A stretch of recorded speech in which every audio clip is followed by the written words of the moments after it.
How do Sanskrit poets describe a lady's beauty?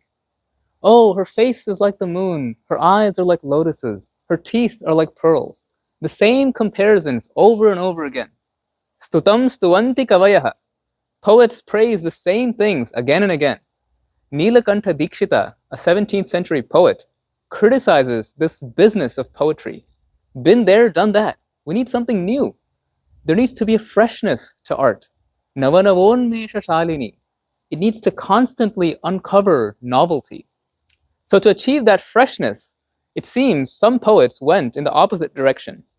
One such poet and literary critic was Mallinatha Suri.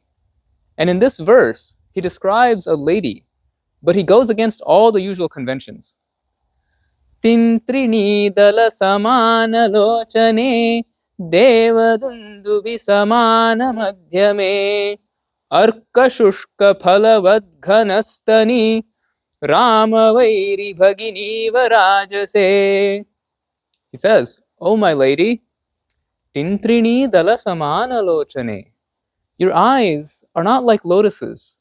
Instead, they're like the leaves of the tamarind plant, narrow and slit-like. Deva dundubi samana madhyame.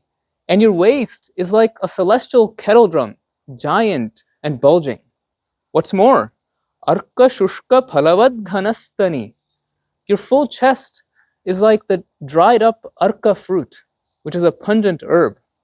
With all these wonderful qualities, my lady, Rama vairi bhagini varajase. You radiate like the sister of Ravana, meaning Shurpanakha.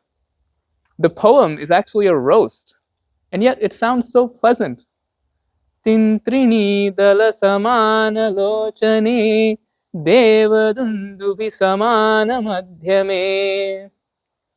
This entire poem is a parody on poetic conventions. We're so used to hearing the same comparisons again and again. So when we hear this, it shakes us out of our complacency. This poem reminded me of a sonnet by Shakespeare, where he also describes a lady, but he debunks all the usual cliches. Here it is. I have seen roses damasked, red and white, but no such roses see I in her cheeks. And in some perfumes is there more delight than in the breath that from my mistress reeks. I love to hear her speak, yet well I know that music hath a far more pleasing sound. I grant I never saw a goddess go. My mistress, when she walks, treads on the ground. And yet, by heaven, I think my love as rare as any she belied with false compare. He's saying, she's not a goddess, she's just a normal human being.